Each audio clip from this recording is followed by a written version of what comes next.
والسلام على أشرف الأنبياء والمرسلين سيدنا ونبينا محمد وعلى آله وأصحابه أجمعين. اللهم علمنا ما ينفعنا وانفعنا بما علمتنا وارزقنا ربنا زدنا علما. اللهم لا تؤاخذنا بسوء أعمالنا ولا تسلط علينا من لا يخافك ولا يرحمنا. قال المصنف رحمة الله عليه: ولهذا كان النزاع بين الصحابة في تفسير القرآن قليلا جدا.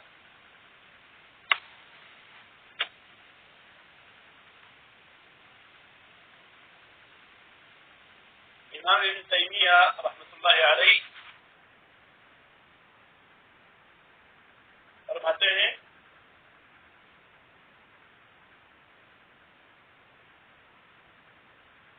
کہ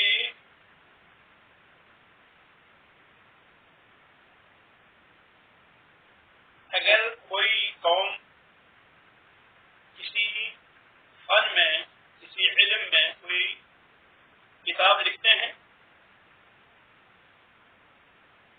تو اس کتاب کو صرف لکھا نہیں جاتا بلکہ اس کتاب کو سمجھنا بھی ہوتا ہے، اس کتاب کو جاننا بھی ہوتا ہے کہ اس کتاب کے محتویات کیا ہیں، اس کتاب کے اندر کون سی بحثیں ہیں، اس کتاب کے اندر کون سے موضوعات ہیں، چاہے میتھ کا علم ہو، چاہے طب کا علم ہو یا کوئی اور علم. جتنے بھی علوم ہیں ان علوم میں جو کتابیں لکھی جاتی ہیں ان کتابوں کو سمجھنا، ان کے معانی کو جاننا مطلوب ہوتا ہے. کوئی بھی قوم اس بات کو پسند نہیں کرے گی کہ کتاب تو پڑھیں لیکن اس کو سمجھے نہیں. تو اللہ رب العالمین کا کلام تو بدر اولا اس بات کا مستحق ہے اور حقدار ہے کہ اس کو سمجھا جائے، اس کے معانی کو جانا جائے، اس کے معانی کا فہم حاصل کیا جائے. کیونکہ قرآن کریم نجات ہے لوگوں کے لیے، کیونکہ قرآن کریم لوگوں کی سعادت مندی کی دلیل ہے، لوگوں کے سعادت مندی کی دلیل ہے قرآن. قرآن سے انس، قرآن کے ساتھ لگاؤ، قرآن کے ساتھ الفت، یہ دلیل ہے سعادت کا، یہ دلیل ہے ان کی سعادت مندی کا، نیک بختی کا. اللہ تعالیٰ نے فرمایا: فَأَمَّا مَنْ أَعْطَى وَاتَّقَى وَصَدَّقَ بِالْحُسْنَى فَسَنُيَسِّرُهُ لِلْيُسْرَى وَأَمَّا مَنْ بَخِلَ وَاسْتَغْنَى وَكَذَّبَ بِالْحُسْنَى فَسَنُيَسِّرُهُ لِلْعُسْرَى. فَأَمَّا مَنْ أَعْطَى وَاتَّقَى، اللہ تعالیٰ فرماتے ہیں کہ جو شخص دے گا اور جو شخص تقوی اختیار کرے گا، وَصَدَّقَ بِالْحُسْنَى، اور جو شخص حسنى کی تصدیق کرے گا، فَسَنُيَسِّرُهُ لِلْيُسْرَى، تو ہم اس کے لیے آسان کر دیں گے آسانی کی راہیں، یعنی جنت کی راہ ہم اس کے لیے آسان کر دیں گے. اس نے دیا، اس نے تقوی اختیار کیا، اس نے تصدیق کی، تو ہم جنت کی راہیں اس کے لیے آسان کر دیں گے.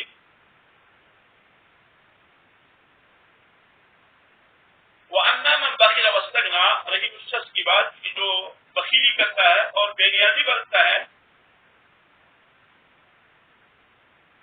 اور پھر وہ وَكَذَّبَ بِالْحُسْنَى، حسنہ کی، اچھائی کی وہ تصدیق کرتا ہے،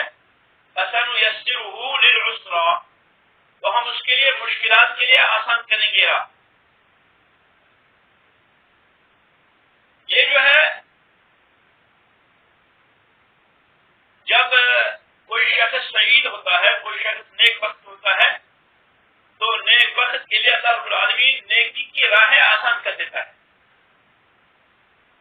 اور اگر کوئی بدبخت ہے، اللہ رب العالمین بچائے، اللہ رب العالمین ہم سبوں کی حفاظت کرے.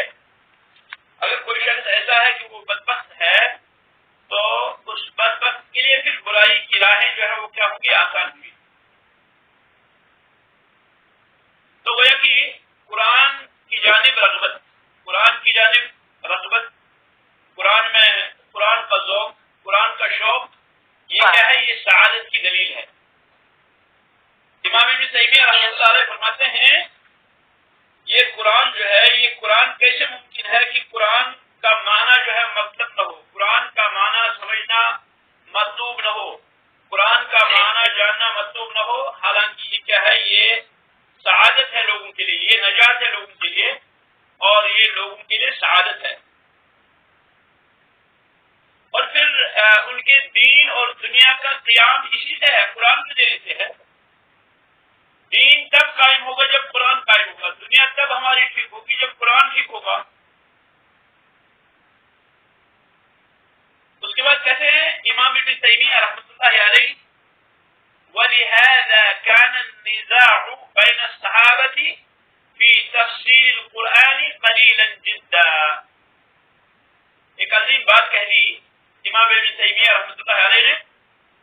وہ فرماتے ہیں کہ اسی لیے آپ دیکھیں گے کہ صحابہ رضوان اللہ علیہ اجمعین کے درمیان قرآن کریم کی تفسیر میں بہت کم اختلاف تھا.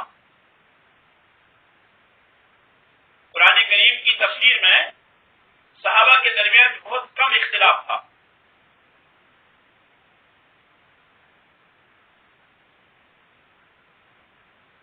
قرآن کریم کی تفسیر، جیسے کہ اس سے پہلے بات آ چکی ہے کہ صحابہ قرآن کریم کی تفسیر زیادہ جانتے تھے کیونکہ وہ عربیت کے عرب بردار تھے، وہ عربی جانتے تھے، ان کی زبان میں قرآن نازل ہوا اور بہت حد تک وہ کیا ہے؟ وہ قرآن کی تفسیر کو جانتے تھے نبی علیہ السلام کی تفسیر کے بغیر. لیکن اس کے باوجود کچھ بعض مواقع ایسے آئے جہاں کی صحابہ رضوان اللہ علیہ اجمعین کو بھی ضرورت پڑی کہ وہ بھی کیا ہے؟ وہ بھی قرآن کی تفسیر جو ہے وہ نبی علیہ السلام سے حاصل کریں، نبی علیہ السلام سے قرآن کی تفسیر سیکھیں، نبی علیہ السلام سے قرآن کی تفسیر جانیں.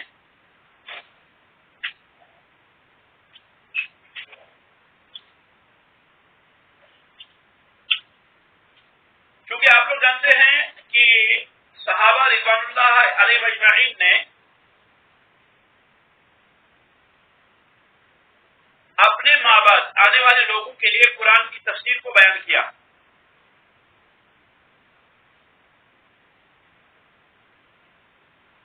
اور صحابہ رضوان اللہ علیہ اجمعین نے جو اپنے ماں بعد آنے والے لوگوں کو تفسیر قرآن سکھایا، ان کے لیے جو واضح کیا،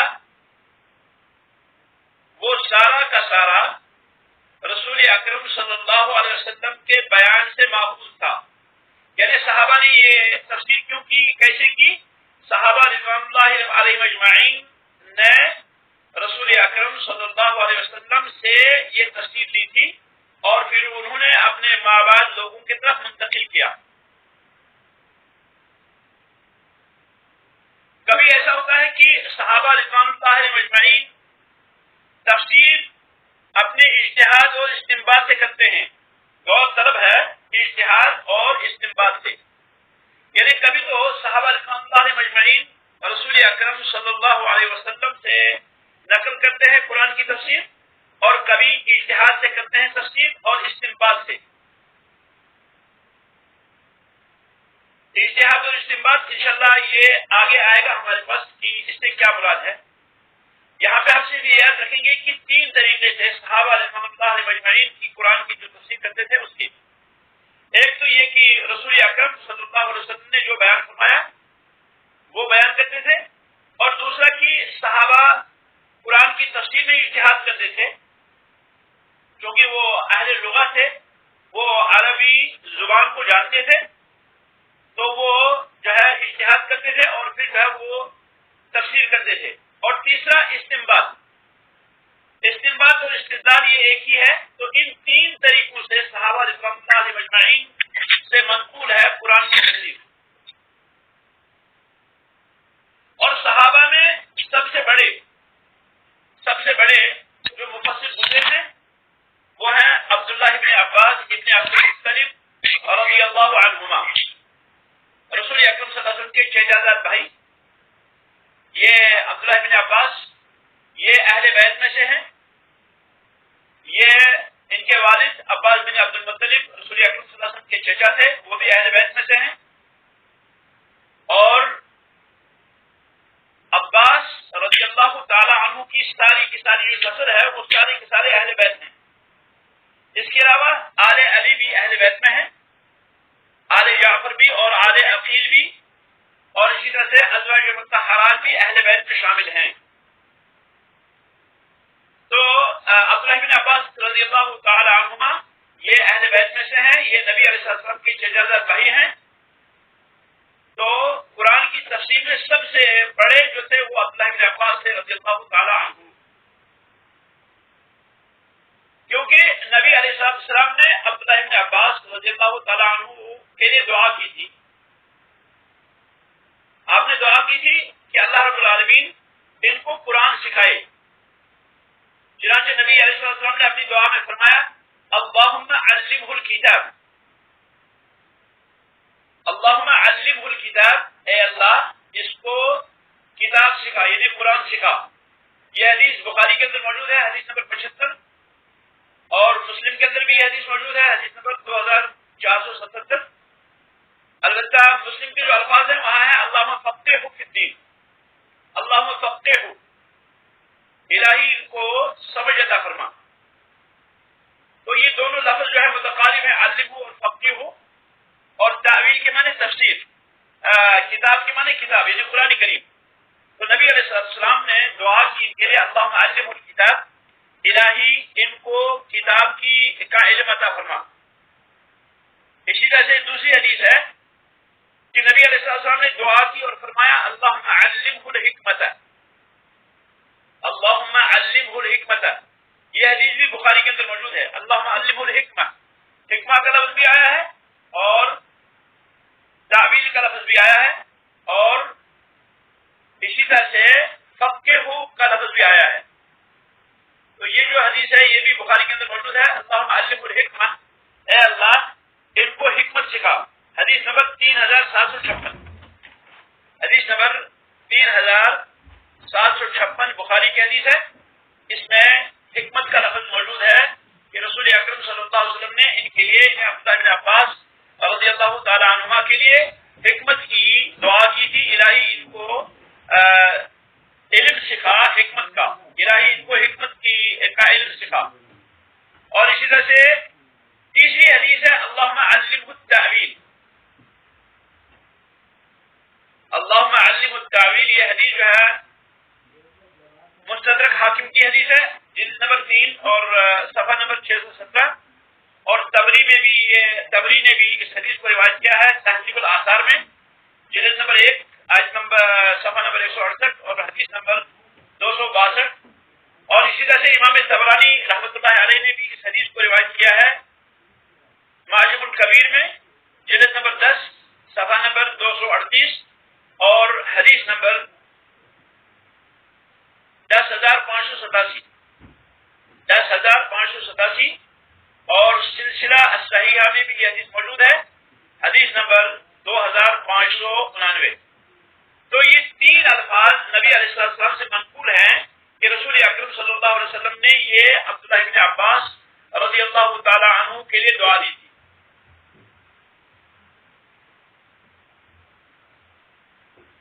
یہی وجہ ہے کہ اہل علم عبداللہ بن عباس رضی اللہ تعالی عنہ کی تفسیر پہ توجہ دیتے ہیں, کیونکہ عبداللہ بن عباس رضی اللہ تعالی عنہ ان کے اندر فہم, تفسیر کے اندر فہم کی قوت جو ہے ظاہر ہوئی, اور جو ہے ان کی تعریف کی عبداللہ بن مسعود رضی اللہ تعالی عنہ نے. عبداللہ بن مسعود جیسے کہ میں نے اس سے پہلے کہا تھا پچھلے دروس میں کہ عبداللہ ابن مسعود رضی اللہ تعالیٰ عنہ وہ صحابی ہیں کہ جن کے بارے میں نبی علیہ السلام نے فرمایا کہ ابن ام عبد سے قرآن سیکھو، ابن ام عبد سے قرآن سیکھو، یعنی عبداللہ ابن مسعود رضی اللہ تعالیٰ عنہ سے قرآن سیکھو۔ تو عبداللہ ابن عباس رضی اللہ تعالیٰ عنہ، عبداللہ ابن مسعود رضی اللہ عنہ عبداللہ ابن عباس رضی اللہ تعالیٰ عنہ کی تعریف کرتے ہیں اور وہ فرماتے ہیں نعم ترجمان القرآن ابن عباس، نعم ترجمان القرآن ابن عباس، نعم ترجمان القرآن ابن عباس، کہ ابن عباس رضی اللہ تعالی عنہما قرآن کے بہترین ترجمان ہیں۔ یہ حدیث ابن ابی شیبہ نے مصنف میں روایت کی ہے، جلد نمبر 6 صفحہ نمبر 383 اور حدیث نمبر 32,220، 32,220، اور تبری کے اندر بھی یہ حدیث موجود ہے۔ تبری نے بھی اس حدیث کو تہذیب الاحکام میں روایت کیا ہے، جلد نمبر 1 آیت صفحہ نمبر 172 اور حدیث نمبر 268۔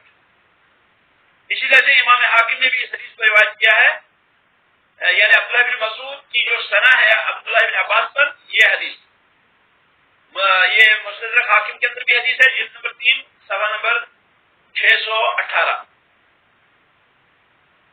تو گویا کہ عبداللہ بن مسعود رضی اللہ تعالی عنہ نے بھی عبداللہ بن عباس رضی اللہ تعالی عنہما کی تعریف کی اور فرمایا نعم ترجمان القرآن ابن عباس، کہ ابن عباس قرآن کے بہترین ترجمان ہیں۔ عبداللہ بن عباس رضی اللہ تعالیٰ عنہ کا مکہ میں تفسیری مدرسہ تھا۔ مدرسہ سے یہاں مراد یہ نہیں کہ جیسے آج کل ہمارے اندر اصطلاح پائی جاتی ہے کہ کیا ہے ایک بلڈنگ بنائی، اس میں کمرے بنائے اور پھر جو ہے کیا ہے تعمیر، اس میں رہائش کا انتظام وغیرہ، یہ مدرسہ مراد نہیں ہے، بلکہ یہاں فکر ہے، یعنی انہوں نے جو پڑھایا، ان سے جو علم حاصل کیا شاگردوں نے، تو ان سے جو سیکھا اس کو ہم کہیں گے مدرسہ ابن عباس رضی اللہ عنہ۔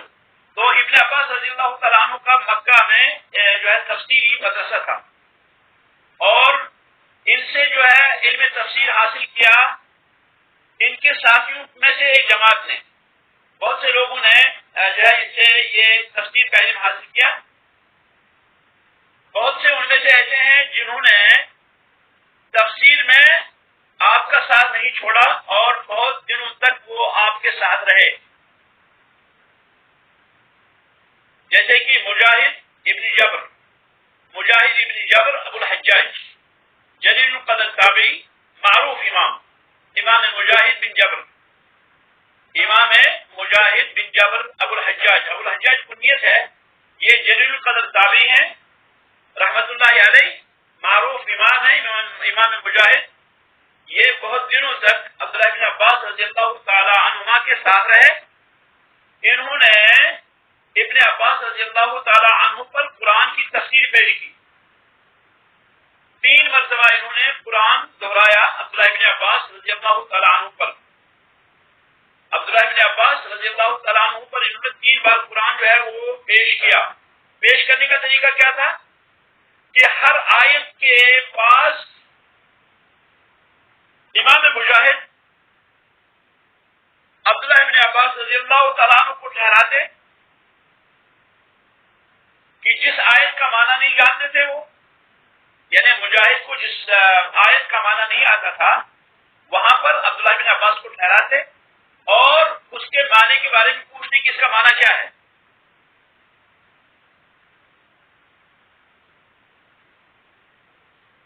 تین مرتبہ انہوں نے عبداللہ بن عباس رضی اللہ تعالیٰ عنہ سے تفسیر پڑھی، 3 بار انہوں نے عبداللہ بن عباس رضی اللہ تعالیٰ عنہ پہ قرآن پیش کیا، ہر آیت پہ ٹھہرتے اور اس کا معنی پوچھتے۔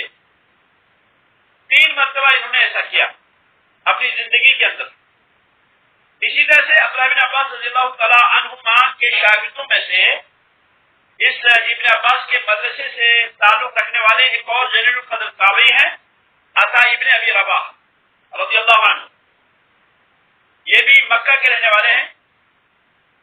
اور اسی طرح سے سعید ابن جبیر رضی اللہ عنہ رحمت اللہ علیہ، اور اسی طرح سے طاؤس بن کیسان یمنی، یمن کے رہنے والے طاؤس، امام طاؤس رحمت اللہ علیہ ابن کیسان، یہ بھی کیا ہے، یہ بھی ان کے ارشد تلامذہ میں سے ہیں. اور بھی بہت سے لوگ ہیں جنہوں نے عبداللہ ابن عباس رضی اللہ تعالی عنہ سے علم تفسیر پڑھا. تو یہ ابن عباس رضی اللہ تعالیٰ عنہ کے مدرسہ کے تلامذہ ہیں، یعنی مجاہد بن جبر ابو الحجاج رحمت اللہ علیہ، عطا بن ابی رباح رحمت اللہ علیہ، سعید بن جبیر رحمت اللہ علیہ، طاؤس بن کیسان یا الیمانی رحمت اللہ علیہ. انہوں نے عبداللہ بن عباس رضی اللہ تعالیٰ عنہ سے تفسیر کی. اور اکثر یہ لوگ، یہ جو جن کا ذکر ہوا، یعنی مجاہد بن جبر ابو الحجاج رحمۃ اللہ علیہ، عطا بن ابی رباح رحمۃ اللہ علیہ، سعید بن جبیر رحمۃ اللہ علیہ، طاؤس بن کیسان رحمۃ اللہ علیہ، یہ اکثر وہی کہتے ہیں تفسیر میں جو ابن عباس نے کہا. یعنی یہ عبداللہ بن عباس رضی اللہ تعالیٰ عنہ کی بات کو نقل کرتے ہیں کہ ابن عباس نے ایسا فرمایا. یا اگر یہ نہیں کہتے کہ عبداللہ ابن عباس نے فرمایا تو پھر وہ استنباط کرتے ہیں تفسیر، یعنی تفسیر مستنبط کرتے ہیں یہ ان قواعد سے جو عبداللہ ابن عباس رضی اللہ تعالیٰ عنہ کی تفسیر کے اصول ہیں. عبداللہ ابن عباس رضی اللہ تعالیٰ عنہ کی تفسیر کے جو اصول ہیں، ان اصول کے مطابق یہ کیا کرتے ہیں، یہ تفسیر کرتے ہیں. یا تو یہ ذکر کرتے ہیں عبداللہ ابن عباس رضی اللہ تعالیٰ عنہ کا قول کہ عبداللہ ابن عباس نے اس آیت میں ایسے کہا، یا پھر یہ ان قواعد کو سامنے رکھتے ہیں اور پھر تفسیر جو ہے وہ مستنبط کرتے ہیں رحمت اللہ علیہ مجمعین. خاص کر امام مجاہد رحمت اللہ علیہ، امام مجاہد بن جبر ابو الحجاج رحمت اللہ علیہ بالخصوص،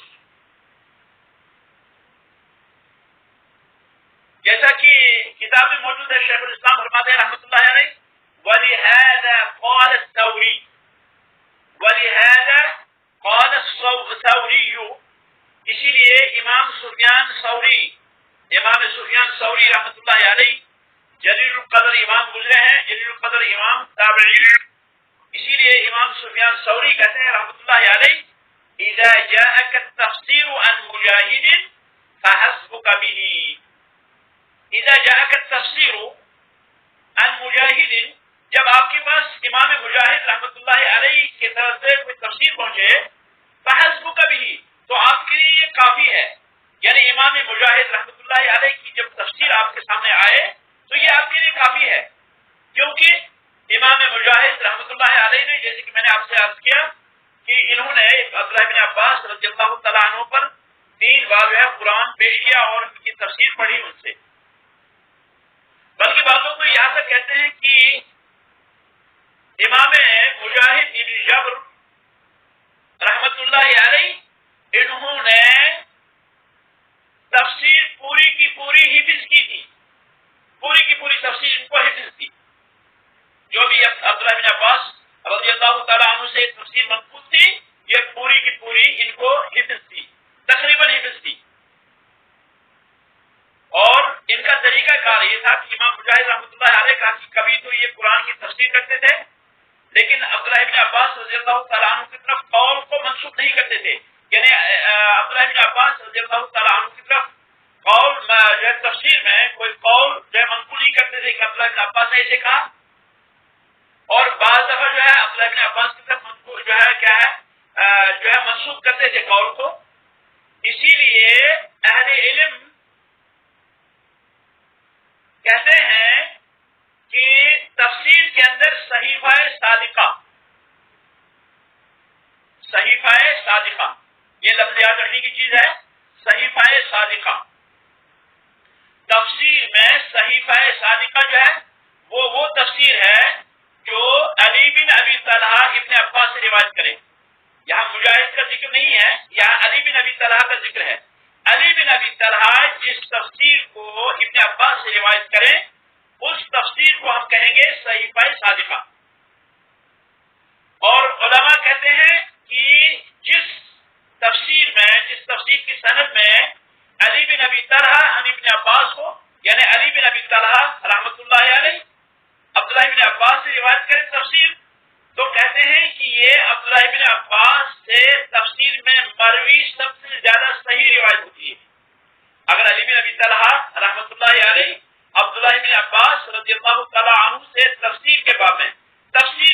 میں کوئی روایت کریں تو یہ تفسیر کے باب میں سب سے زیادہ صحیح روایت ہوا کرتی ہے، تفسیر صحیفہ الصادقہ،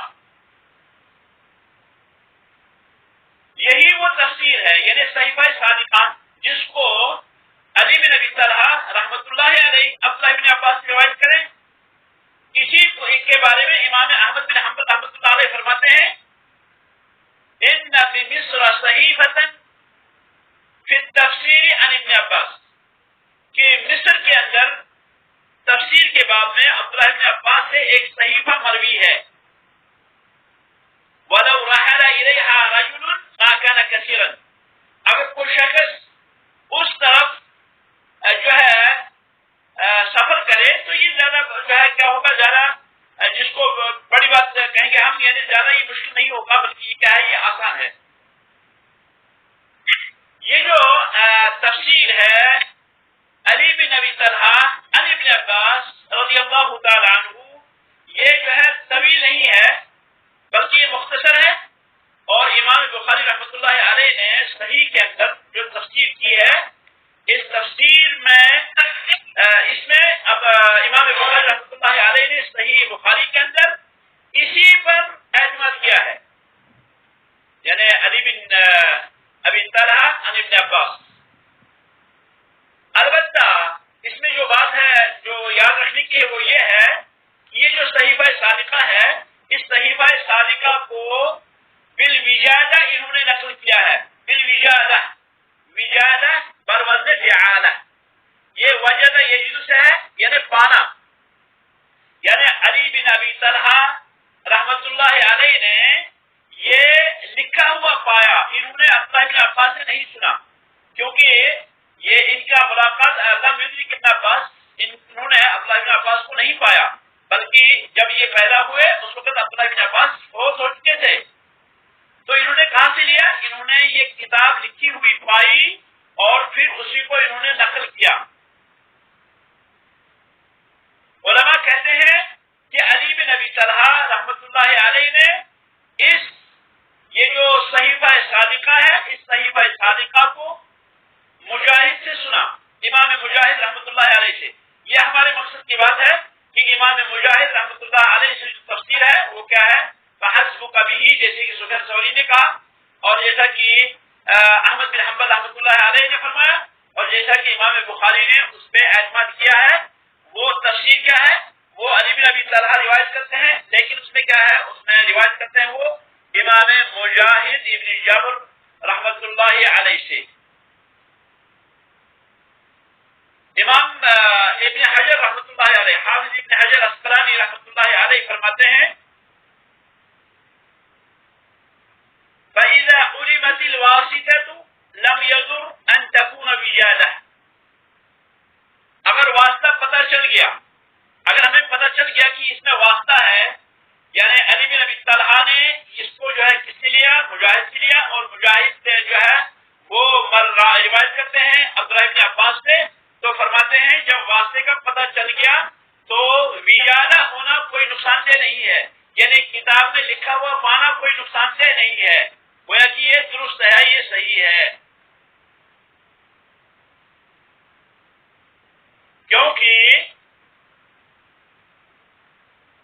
جس نے عبداللہ بن عباس رضی اللہ تعالی عنہ سے اس کتاب کو روایت کیا وہ کون ہے، وہ ہے مجاہد رحمت اللہ علیہ، مجاہد بن جبر رحمت اللہ علیہ، اور علی بن ابی طلحہ رحمت اللہ علیہ اس صحیفہ صادقہ کو امام مجاہد سے روایت کرتے ہیں۔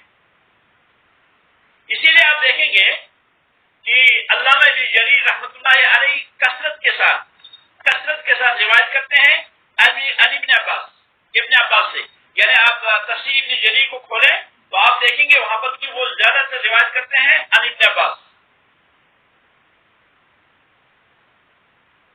انہوں نے معاویہ بن صالح عن علی بن ابی طلحہ عن ابن عباس روایت کی ہے، یعنی علامہ ابن جریر رحمۃ اللہ علیہ نے معاویہ بن صالح عن علی بن ابی طلحہ عن ابن عباس یہ روایت کی ہے، تو گویا کہ امام مجاہد رحمۃ اللہ علیہ کی جو تفسیر ہے، جو منقول ہے ابن عباس رضی اللہ تعالی عنہ سے، اس پر علماء نے بہت زیادہ توجہ دی، اور یہ تفسیر جو ہے امام مجاہد کی یہ موجود ہے، مطبوع ہے، یہ طبع شدہ ہے تفسیر مجاہد کے نام سے۔ اب جب امام مجاہد رحمۃ اللہ علیہ کی طرف سے کوئی تفسیر پائی جاتی ہے تو وہ اس پہ اعتماد کرتے ہیں، کیونکہ وہ تفسیر میں تابعین میں سے تفسیر کے باب میں سب سے زیادہ جو قوی کلام ہے وہ ہے امام مجاہد ابن جبر رحمۃ اللہ علیہ کا، کیونکہ انہوں نے ابن عباس رضی اللہ تعالیٰ عنہ سے بہت زیادہ جو ہے علم حاصل کیا، تفسیر کا علم۔ خلاصہ ہمارے پاس یہ نکلا کہ اگر صحابہ رضوان اللہ علیہ اجمعین تفسیر میں مختلف ہوں، اگر صحابہ رضوان اللہ علیہ اجمعین کا اختلاف ہو تفسیر کے باب میں، تو اس کا وجہ جو ہے وہ کیا ہے؟ وہ ہے وجہت نظر کا اختلاف۔ ایک وجہت نظر کا اختلاف، دوسرا استنباط کے طریقے کا اختلاف، تیسرا استدلال کے طریقے کا اختلاف۔ گویا کہ وجہت نظر مختلف ہے، گویا کہ استنباط مختلف ہے، گویا کہ استدلال مختلف ہے۔ ایک کے استدلال کرنے کا طریقہ ایک ہے اور دوسرے کے استنباط کرنے کا طریقہ دوسرا ہے۔ ایک انداز سے استدلال کرتا ہے اور دوسرا دوسرے انداز سے استدلال کرتا ہے۔ اسی طرح ایک انداز سے سوچتا ہے اور دوسرا دوسرے انداز سے سوچتا ہے۔ تو یہ جو ہے وجہ کیا ہے اس کی؟ یہ بنیادی تین وجہ ہیں اس کی۔ اگر صحابہ میں کہیں اختلاف ہو تو اس کی بنیادی وجہ یہ تین چیزیں ہو سکتی ہیں، یا تو وجہت نظر کا اختلاف، یا پھر استنباط کا اختلاف، یا پھر استدلال کا اختلاف۔ اور اسی طرح سے تابعین کے اندر بھی اختلاف ہوتا ہے، یعنی صحابہ کے بعد تابعین میں ان میں بھی اختلاف ہوتا ہے۔ اس کی وجہ بھی یہی ہے، یا تو وجہت نظر کا اختلاف ہے، یا استنباط کا اختلاف ہے، یا پھر استدلال کا اختلاف ہے۔ اس کے بعد امام ابن تیمیہ رحمۃ اللہ علیہ نے ایک عظیم بات کہی، کہتے ہیں وَكُلَّمَا كَانَ الْعَصْرُ أَشْرَفَ كَانَ الْاجْتِمَاعُ وَالْاعْتِرَافُ وَالْعِلْمُ وَالْبَيَانُ فِيهِ أَكْثَرُ۔ قابل توجہ یہ عبارت ہے، یہ سونے کے حروف سے لکھنے کی قابل بات ہے۔ کہتے ہیں وَكُلَّمَا كَانَ الْعَصْرُ أَشْرَفَ، کہ جتنا زمانہ مقدس ہوگا، زمانہ جتنا بڑا ہوگا، جتنا زمانہ بہتر ہوگا، زمانہ جتنا بہتر ہوگا، کان الاجتماع والائتلاف اکثر و اعظم، اتنا ہی اجتماع اور الفت زیادہ ہوگی اور بڑی ہوگی۔ یعنی جتنا ہم دیکھیں گے کہ زمانہ عظیم ہے، جیسے حدیث کے اندر آتا ہے رسول اکرم صلی اللہ علیہ وسلم نے ارشاد فرمایا خیر الناس قرنی، سب سے بہترین لوگوں میں میرا قرن ہے، میری صدی ہے۔ ثم الذین یلونہم، پھر ان لوگوں کی صدی جو اس کے بعد ہیں، ثم الذین یلونہم، پھر وہ جو ان کے بعد ہیں۔ تو تین زمانوں کے بارے میں نبی علیہ السلام نے خیریت کا جو ہے فرمایا کہ ان میں خیر ہے۔ یہ نہیں کہ اس کے بعد والے جو زمانے اس میں خیر نہیں، ان میں بھی خیر ہے لیکن ان میں زیادہ ہے، کیونکہ لفظ خیر جو ہے یہ اس میں تفضیل کا معنی ہے۔ کچھ لوگ سمجھتے ہیں کہ نہیں اس کے علاوہ خیر ہے ہی نہیں، یہ غلط فہمی ہے، یہ حدیث کا صحیح ترجمہ نہیں ہے۔ حدیث کا صحیح معنی یہ ہے کہ خیر ضرور ہے لیکن اتنا خیر نہیں جتنا ان تین زمانوں میں، ان میں زیادہ خیر تھا، ان میں زیادہ جو ہے کیا ہے بھلائی تھی۔ تو ابن تیمیہ کہتے ہیں وَكُلَّمَا كَانَ الْعَصْرُ أَشْرَفَ، جتنا زمانہ اشرف ہوگا، بہتر ہوگا، كَانَ الْاجْتِمَاعُ وَالْاعْتِلَافُ وَالْعِلْمُ وَالْبَيَانُ فِيهِ أَكْثَرُ، چار چیزیں بیان فرمائی اجتماع یعنی یکجہتی، والاعتراف الفت، والعلم اور علم، والبیان اور بیان، فیہ اکثر اس میں زیادہ ہوگا۔ کیونکہ زمانہ تب مقدس ہوتا ہے جب لوگ مقدس ہوں، زمانہ تب اچھا ہوتا ہے جب لوگ اچھے ہوں۔ جب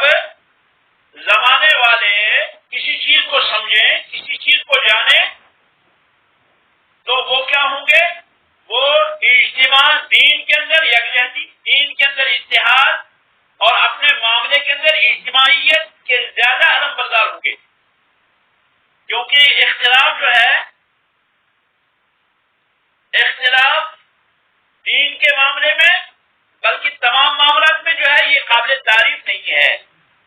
تو فرماتے ہیں وَكُلَّمَا كَانَ الْعَصْرُ أَشْرَفَ كَانَ الْاجْتِمَاعُ وَالْائْتِلَافُ وَالْعِلْمُ وَالْبَيَانُ فِيهِ أَكْثَرُ. جو زمانہ دور ہوتا گیا تو تفسیر میں اختلاف بڑھتا گیا. اسی لیے وہ اہل علم جن کا اثر سے یعنی احادیث سے لگاؤ ہے اور احادیث پر وہ اعتماد زیادہ کرتے ہیں تفسیر کے باب میں، اور صحابہ کی تفسیر پر زیادہ اعتماد کرتے ہیں اور تابعین کی تفسیر پر زیادہ اعتماد کرتے ہیں، کیونکہ وہ اغلب، وہ زیادہ تر کیا ہے، وہ زیادہ تر اس پر جو ہے مشتمل تھے. تو وجہ اس کی یہی ہے کہ وہ اس تفسیر پہ زیادہ جو ہے کیا ہے اعتماد کرتے ہیں جو صحابہ کی ہو اور تابعین کی تفسیر ہو، کیونکہ اس میں یکجہتی تھی، اس میں اختلافات کم تھے.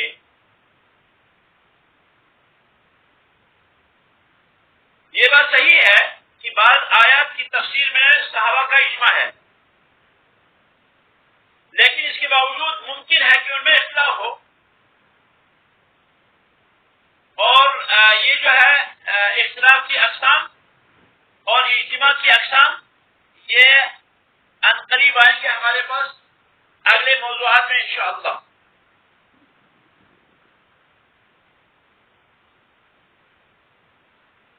یہ امام مجاہد رحمۃ اللہ علیہ کا ابن عباس رضی اللہ تعالی عنہ سے علم حاصل کرنا، علم تفسیر حاصل کرنا، یہی وجہ ہے کہ ان کی تفسیر پہ زیادہ اعتماد کرتے ہیں کون؟ امام شافعی رحمۃ اللہ علیہ اور امام بخاری رحمۃ اللہ علیہ اور اس کے علاوہ دیگر اہل علم. اسی طرح سے امام احمد رحمۃ اللہ علیہ وغیرہ ان ائمہ میں سے کہ جنہوں نے تفسیر میں تصانیف لکھی. امام احمد بن حنبل رحمۃ اللہ علیہ، اسی طرح سے امام شافعی، امام بخاری اور اسی طرح سے ابن ابی حاتم اور اسی طرح سے اور دیگر ائمہ رضوان اللہ علیہ اجمعین و رحمہم اللہ، یہ سارے کے سارے کیا کرتے ہیں؟ یہ بکثرت سند لاتے ہیں اپنی تفسیر میں ان مجاہد بنسبت دوسروں کے، یعنی امام مجاہد رحمۃ اللہ علیہ سے زیادہ سند روایت کرتے ہیں، زیادہ روایت لاتے ہیں بنسبت دیگر تابعین سے تفسیر کے باب میں، کیونکہ ان کا اعتماد جو ہے وہ زیادہ تر جو ہے عبداللہ بن عباس رضی اللہ تعالی عنہ کی روایت پر ہے. اور اس میں جو اصل مقصد ہے وہ یہ ہے، کہتے ہیں ابن تیمیہ رحمۃ اللہ علیہ والمقصود، مقصد یہ ہے، مقصد یہ بات بتانا ہے کہ تابعین نے تفسیر کا جو علم حاصل کیا وہ صحابہ سے کیا، اسی طرح جیسے انہوں نے سنت کا علم صحابہ سے لیا، یعنی تفسیر کا علم بھی تابعین نے صحابہ سے لیا، اسی طرح جیسے صحابہ سے تابعین نے سنت کا علم لیا. گرچہ وہ بعض دفعہ کیا ہے استنباط میں یا استدلال میں جو ہے گفتگو کرتے ہیں، کلام کرتے ہیں، اسی طرح جیسے کہ بعض سنتوں میں استنباط اور استدلال پہ بات کرتے ہیں.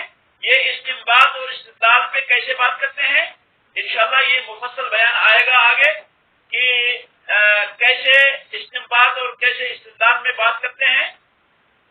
تو یہاں پر ایک اور بات جو ہے قابل توجہ، قابل غور ہے، وہ یہ ہے کہ امام ابن تیمیہ رحمۃ اللہ علیہ نے یہاں پہ جو ہے امام احمد رحمۃ اللہ علیہ کی تفسیر کا ذکر کیا، جو تفسیر آج تقریباً نایاب ہے اور بیان کیا جاتا ہے کہ وہ بہت بڑی جو ہے کیا تھی تفسیر تھی. بعض علماء کہتے ہیں کہ امام احمد بن حنبل رحمۃ اللہ علیہ نے یہ تفسیر جو کی، اس تفسیر کے اندر 1,20,000 احادیث کو جو ہے نقل کیا، روایت کیا. تو وہ بہت ہی بڑی تھی. جیسا کہ ذکر کیا گیا ہے کہ امام احمد رحمۃ اللہ علیہ اس میں کیا ہے، مجاہد سے اپنی تفسیر میں بہت زیادہ روایت کی ہیں، اور امام احمد رحمۃ اللہ علیہ کی تفسیر کا بعض علماء نے انکار کیا ہے. مثلا امام ذہبی رحمہ اللہ نے سیر اعلام النبلاء میں انکار کیا کہ اتنی بڑی نہیں ہو سکتی، اور ابن قیم رحمۃ اللہ علیہ نے کچھ نقول سے منقول کی ہیں. اور اس کے علاوہ اس کتاب کے بارے میں زیادہ معلومات نہیں ہے.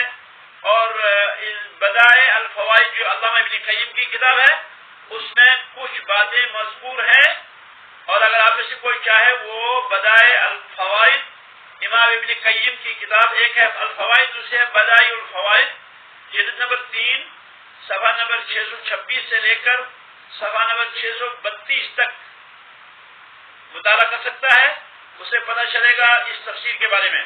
تو انشاءاللہ آج اسی میں اکتفا کرتے ہیں.